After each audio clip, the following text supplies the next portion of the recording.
Hello అండి, welcome to అను చేతి వంట. ఈరోజు నేను చేయబోయే రెసిపీ బొంబాయి చట్నీ విత్ పూరి అండి. ఇది ఎలా చేయాలో ప్రాసెస్లోకి వెళ్ళిపోదామా.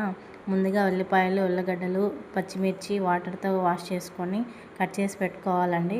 ఇప్పుడు స్టవ్ వెలిగించుకొని ఒక గిన్నె పెట్టుకొని కొద్దిగా ఆయిల్ వేసుకొని హీట్ అయ్యాక ఆవాలు, జీలకర్ర, కరివేపాకు, పచ్చిమిర్చి, ఉల్లిపాయలు బాగా కొద్దిగా కలర్ చేంజ్ అయ్యాక ఉల్లగడ్డ ముక్కలు వేసి బాగా మగ్గనివ్వాలండి.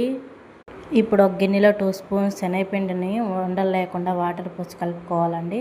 ఇప్పుడు ఈ మిశ్రమాన్ని ఉడుకుతున్న ఆలులో వేసుకొని సరిపడా వాటర్ వేసి దగ్గర పై వరకు ఉంచుకొని కన్సిస్టెన్సీ వచ్చే వరకు ఉంచుకోవాలండి. వేడి మీద ఉడికించుకోవాలి. ఇప్పుడు స్టవ్ ఆఫ్ చేసుకుంటే సరిపోతుంది. ఇప్పుడు పూరీ కోసం గోధుమ పిండి ఆల్రెడీ కలిపి పెట్టుకున్నానండి. ఇప్పుడు చిన్న చిన్న ఉండలు చేసుకొని పూరీలాగా ఒత్తేసుకొని పక్కన పెట్టుకున్నానండి. స్టవ్ వెలిగించుకొని కడాయి పెట్టి అందులో ఆయిల్ వేసి బాగా హీట్ అవ్వాలండి పూరీ కోసం. ఇప్పుడు ఒత్తుకున్న పూరీలు అందులో వేస్తే బాగా పొంగుతాయండి అటు ఇటు కదిలిస్తే. ఇలా అన్నీ చేసేసుకొని ఒక ప్లేట్లో వేడి వేడి బొంబాయి చట్నీ పూరీ వేడి వేడి పూరీ వేసుకొని పెట్టుకొని తింటే చాలా బాగుంటుందండి. ఇది మా ఇంట్లో అందరూ ఇష్టంగా తింటారండి. ఇది నచ్చితే లైక్ చేయండి, షేర్ చేయండి, సబ్స్క్రైబ్ చేసుకోండి.